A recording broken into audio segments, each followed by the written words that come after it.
Mark, thank you. January is Mental Wellness Awareness Month, and with the weather and life in general, we do have to stay mentally healthy. Back in 2022, it was reported that 1 out of 5 people in the country felt that their mental health was either just fair or poor. Joining us today is Dr. Tim Perry from Frontier Health. Dr. Perry, thanks so much for joining us today. Well, first off, tell us, why is there this campaign to be mentally well in the month of January? Well, mental wellness affects everything about our life. It affects us how we think, how we perceive things, our functionality. And the month of January is sometimes a very difficult month mentally for a lot of people. It's a time where there's some isolation. It's right after the holidays. People are maybe going through a depressed state of mind during that time. They may be isolated because of the weather and things like that. So loneliness, things like that start to kick in. So it's a good time, and New Year's resolutions are starting. So it's a good time to really focus on, this is a time I really need to pay attention to my mental health as well as my physical health. And let's talk about, some ways that you can maybe be aware of what's happening around you. I know that, sometimes if you don't deal with these types of issues or deal with these types of thoughts and feelings, you might not even think that, you were in a bad spot mentally. It's very good that you said that, because you can gauge your mental health like a temperature, whether it's in that normal range. If it's on the high side, maybe you're in the anxious, or you're nervous, or staying fidgety all the time, or hypervigilant, or always anxious or worried about something. The low side, depressed and low energy, not willing to get out.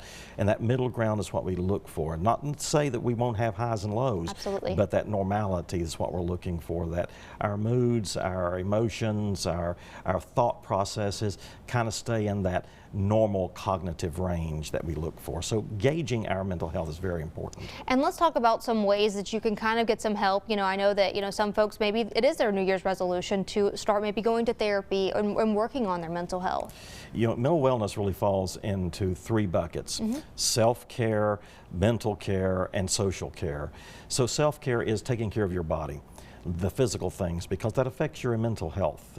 Eating correctly, eating nutritiously, exercise, getting a right amount of sleep, all of that's very important. Social care is also very important. Having a connection with relationships that are positive, uplifting, and supportive. And then the mental health part of that. Your brain is where most of our mental health is housed. And like any other organ of the body, it needs to be used. It needs to be utilized. So exercising your mind, getting thoughts of a hobby, or maybe learning a new language, or learning a new word, or something that actually exercises your mind. Very important, not only for your mental well-being, but for the future of your mental health. Helps your mind to stay active and engaged. So those are very important parts of helping us to stay mentally well. And let's touch on that social aspect for just a moment. Some people, maybe they're a little nervous about saying no to something, or saying no to a relationship, or putting up a boundary. What are some ways that folks can maybe work through that? Well, one is to talk to yourself and rationalize why it is you're going to say no to that relationship. What is it about that relationship that is not supportive, that's not positive for you? You have to think, what is it that I'm looking for in that relationship? And once you have that established, to know what's the motivating factor for you to say no, then you have to sometimes get up the courage to maybe practice with someone, saying, this is what I need to say to someone. This is a relationship I don't need to be in. I don't need to accept a friend request on everybody that asks me to be a friend on social media.